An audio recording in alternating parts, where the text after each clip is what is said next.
नमस्कार दोस्तों, आज की कहानी है भगवान गणेश एक दंत की कहानी। एक पौराणिक कहानी। भगवान गणेश देवी पार्वती और भगवान शिव के पुत्र हैं। एक बार की बात है जब भगवान शिव और देवी पार्वती अपने शयन कक्ष में विश्राम कर रहे थे। उस समय देवी पार्वती ने गणेश जी को आदेश दिया कि वह उनके कमरे के बाहर पहरा दें और किसी को भी अंदर न आने दें। माँ की आज्ञा गणेश जी के लिए आदेश थी। उन्होंने वैसा ही किया और कक्ष के बाहर पहरा देने लगे। उसी समय अचानक परशुराम वहां पहुंच गए। परशुराम भगवान शिव से मिलने के लिए बहुत उत्साहित थे। दरअसल उस समय पृथ्वी पर राजा कार्तवीर्य का अत्याचार बहुत बढ़ गया था और परशुराम ने इसी कारण से उसे मार दिया था। यह खबर भगवान शिव को देने के लिए ही वह कैलाश भगवान शिव का निवास स्थान पहुंचे थे। भगवान शिव के कक्ष की और परशुराम को तेजी से बढ़ता देख गणेश जी उनके रास्ते में आ गए और उन्हें रोकने को कहा, लेकिन परशुराम भगवान शिव से मिलने के लिए बहुत उत्सुक थे।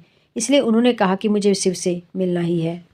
परशुराम की इस बात को सुनकर गणेश जी बोले, मैं आपको अंदर जाने नहीं दे सकता। माँ ने किसी को भी अंदर न आने का आदेश दिया है। गणेश जी की यह बात सुनकर परशुराम गुस्से से लाल हो गए। उन्होंने कहा, तुम मुझे भगवान शिव से मिलने से नहीं रोक सकते। तुम नहीं जानते मैं कौन हूँ। इस पर गणेश जी ने कहा, आप कोई भी हो, उससे मुझे कोई फर्क नहीं पड़ता। मेरे लिए माँ का आदेश सबसे जरूरी है। मैं आपको किसी भी सूरत में अंदर नहीं जाने दे सकता। गणेश जी की इन बातों से परशुराम का गुस्सा 7वें आसमान पर पहुंच गया। वह बोले, अगर तुम मुझे अंदर नहीं जाने दोगे तो मैं तुम्हें हटाकर जबरन अंदर जाऊंगा। इतना कहकर परशुराम आगे बढ़ते हैं, लेकिन गणेश जी परशुराम को अंदर जाने से रोकने के लिए धक्का दे देते हैं और परशुराम दूर जाकर गिरते हैं। खुद का अपमान होता देख परशुराम जी गणेश जी को सबक सिखाने के लिए कई अस्त्र शस्त्र का इस्तेमाल करते हैं, लेकिन उनका गणेश जी पर कोई असर नहीं होता। अंत में इस परशुराम जी शिव जी द्वारा दिया गया परशु गणेश जी को मारने के लिए प्रयोग करते हैं।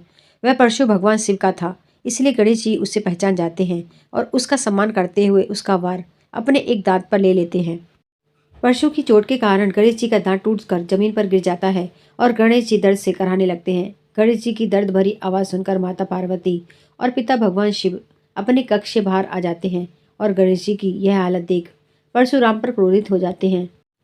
भगवान शिव और पार्वती को गुस्से में देखकर परशुराम को अपनी भूल का एहसास होता है और वह अपने किए पर क्षमा मांगते हैं। परशुराम की क्षमा पर माता पार्वती कहती है कि एक ऋषि होते हुए आपका क्रोध पर नियंत्रण नहीं है। क्षमा मांगने से क्या अब मेरे पुत्र गणेश का दांत वापस आ जाएगा? परशुराम कहते हैं कि जो भी हुआ वह मेरी बड़ी भूल थी, लेकिन इस घटना के कारण अब गणेश का आधा दांत व्यर्थ नहीं जाएगा। इस घटना के कारण ही अब से पूरी दुनिया में गणेश को एक दंत के नाम से जाना जाएगा। धन्यवाद।